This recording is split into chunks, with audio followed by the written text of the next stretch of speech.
والصلاة والسلام على أشرف الأنبياء والمرسلين وعلى آله وصحبه أجمعين. اللهم علمنا ما ينفعنا وانفعنا بما علمتنا وزدنا علما، وأرنا الحق حقا وارزقنا اجتنابه، وأرنا الباطل باطلا وأرنا الحق حقا وارزقنا اجتنابه. Tonight, inshallah, we're going to talk about, we're continuing to talk about the Prophet ﷺ's bravery. And we have a narration from Sayyidina Ubay bin Khalaf.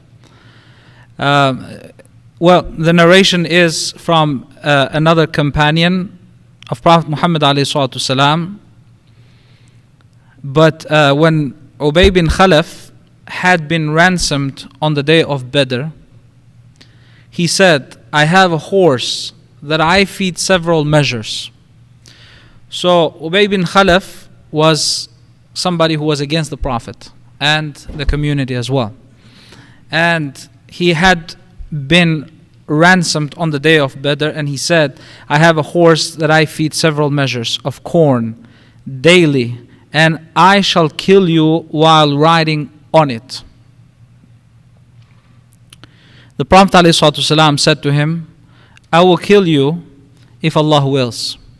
In other words, if we're going to meet in the battle,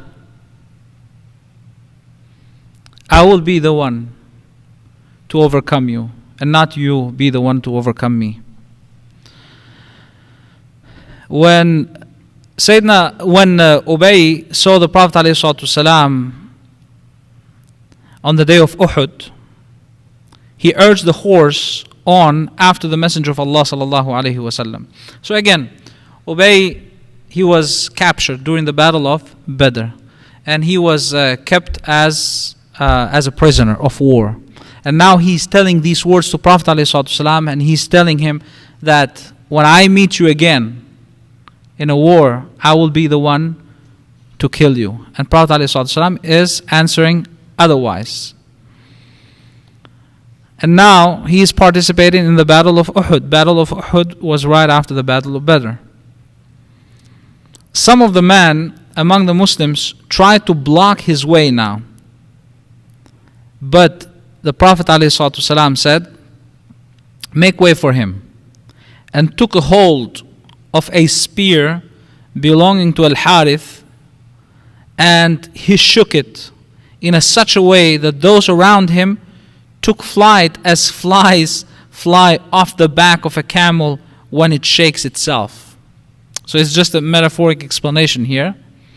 Prophet ﷺ used so much power when he threw that spear to Ubay during this battle of Uhud.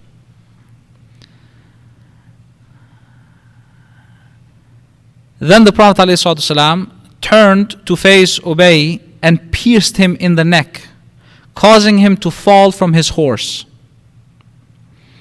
It was said that he had broken one of his ribs when he fell down. When he returned to Quraysh, he said, Muhammad ﷺ has killed me. So he had only one rib broken. Can somebody die because of a one rib broken? Well, it depends, but generally speaking, probably not. And also when he was pierced in the neck, he was not pierced right in the middle that can cause him right away to die, right? So he was pierced in such a way that it would seem to somebody that this is not life-threatening. Yet, Ubay says to his people, Muhammad ﷺ has killed me. And they replied, there is nothing wrong with you at all. He replied, had everyone here received the injury that I have, they would all be killed. In other words, if you are experiencing what I experienced, if you would experience what I'm experiencing, you would all be dead.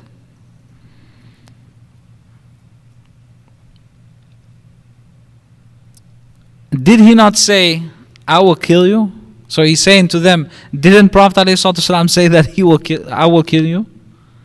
by Allah, if he had spat on me, it would have killed me. Spitting, right? Spitting doesn't require, it's not powerful, or it's not something to kill somebody, right? It's not an action of killing somebody, just spitting at somebody. But he says, even if he would have spat on me, he would have murdered me. So he's explaining now that it is not about what I received, but it is about who I received it from, and with what intention he threw that. And being afraid that he is somebody very special, somebody who can really, cause something if he says that is going to happen. Like, somebody who's, even though he didn't believe in him being the messenger of God, otherwise he would not have fought him. But it's like a recognition that there is something special about this man. I mean, if he's going to say, I'm going to kill you, hey, I'm afraid that that's going to happen, he says. Even if he had to spit me and say that this will kill you, most likely it will. Ubay died as the caravan was making its way back to Mecca, because of that pierce in the neck and because of that broken rib. He was gone. Sayyidina Anas radiallahu ta'ala anhu reported, the Messenger of Allah sallallahu alayhi wasallam was the best of people and the most generous and courageous of them. One night the people of Medina were terrified at a loud sound, and when they set out in the direction of the sound to investigate, the Messenger of Allah sallallahu alayhi wasallam met them on the way, having gone to investigate the sound before them, and said to them, fear not, fear not. He was riding the horse of Abu Talha without a saddle and with a sword slung around his neck. He said to them, I found this horse to be very fast. This horse name was Mandub. In Sahih Bukhari's version of the hadith it reads, the people of Medina were frightened. So the Prophet ﷺ rode a horse belonging to Abu Talha, and it was slow or overtook narrow steps. When the Prophet ﷺ returned, he said, I found this horse of yours very fast. After that, the horse was unsurpassable in running. If you have to put it with other horses, this horse was number one all the time. Again, this shows many things here. This shows the care. Let's start with the care of Prophet ﷺ, being the first actually to go and to investigate what that loud noise was. And that's a true leader who would put himself in danger first before putting his community, going and finding out what it is. So he himself went, he investigated that, and as people were going there, he's coming back now. So that shows care, and number two, that shows courage. And this incident also is a miracle of Prophet ﷺ for having, and this is a Sahih hadith from Imam Bukhari, his Sahih, that from being a horse that was going kind of slow, all of a sudden returning back so fast, and then later on no other horse could surpass this horse. It is a miracle of Prophet Muhammad sallallahu alaihi wasallam. May Allah subhanahu wa ta'ala make us all among those who have a similar character as the Nabi alayhi salatu wasalam had, and may he make us all courageous as Prophet alayhi salatu wasalam was and his companions. Radiyallahu anhum ajma'in walhamdulillahi rabbil alameen.